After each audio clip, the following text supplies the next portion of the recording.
বইয়ের জ্বালায় আর পারলাম না, প্রতিদিন এত বাজার করি তাও বইয়ের মন পাই না।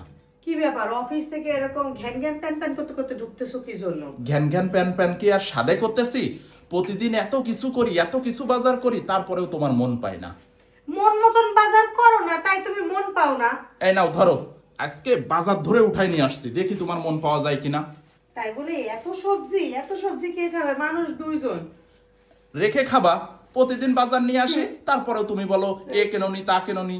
ওই যত যাই বলি না কেন, ওই তাল গাছ তোমারই, বুঝছো? কেন? ওই যে আমি ঘ্যান ঘ্যান প্যান প্যান কেন করি?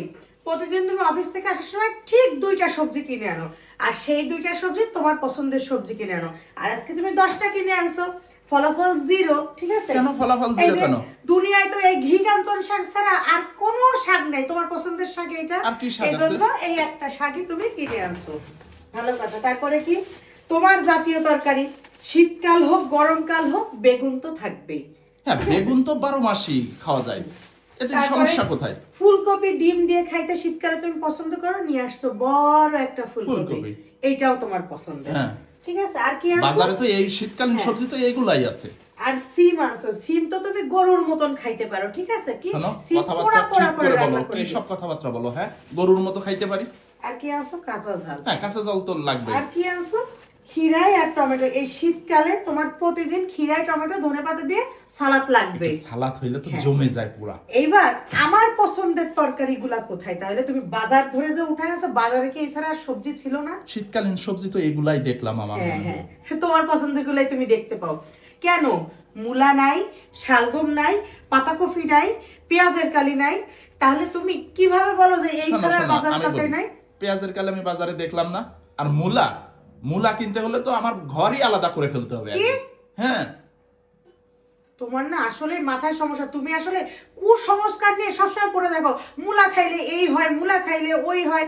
কে বলছে মূলা খাইলে তোমার এই হয়? রুম আলাদা করতে হবে? আমি মুখে আনতে পারতেছি না। না থাক, মূলার কথা মোটে উঠায়ও না। মূলা ভাজি করলে কত মজা লাগে জানো? মূলা চিংড়ি মাছ দিয়ে রান্না করলে কত মজা লাগে জানো? শালগমের কি দোষ করছে? তুমি আসলে তোমার যে তরকারিগুলো পছন্দ সেগুলো ছাড়া অন্য কিছু আনবা না, এটা তোমার নিয়ত করা। তাতে তুমি 100টা আনো 200টা আনো, বাজারে তোমার পছন্দের তরকারি তুমি আনবা। আচ্ছা, তুমি এই যে বাজার নিয়ে তো ঘ্যান ঘ্যান প্যান প্যান করো, এ করতে তোমার ভালো লাগে? আমার তো শুনতে ভালো লাগে না। তুমি যদি আমার মন মতন একটু বাজার করতা না, আমার এই মুখ থেকে না একটা শব্দও বের হইতো না। কিন্তু তুমি তো হচ্ছে তোমার পছন্দের তরকারি কিনবা, তা আমি চিল্লাবো ছাড়া কি? আমার কি একটু আমার পছন্দ মতন খাবার খেতে ইচ্ছা করে না? তুমি আমাকে এমন একটা গন্ডির মধ্যে বেঁধে রাখছো যে এই 4-5টা তরকারি ছাড়া তরকারি খাওয়াই যায় না। আচ্ছা, এরপর থেকে আমি তোমার কাছে টাকা দিয়ে যাব, প্রতিদিন সকালে ওই যে তরকারি ওই ভ্যান থেকে যা পারো তোমার মত মতো কিনে তুমি রান্না করো। হ্যাঁ, মাঝে মধ্যে একটু দিও টাকা, তাহলে আমি একটু আমার মন মতন সবজি অ্যাটলিস্ট খেতে পারবো। মাছও কেন তোমার ইচ্ছা মতন, সবজিও কোনো ইচ্ছা মতন। আমি মনে হয় একটা স্কুলের মধ্যে আছি যে এইটুকু পড়ালেখা করতে হবে তো করতেই হবে। এখন থেকে তুমি মাছ সবজি সব তুমি কিনো, আমার আর কিছু করা লাগবে না, আমি বেঁচে যাই।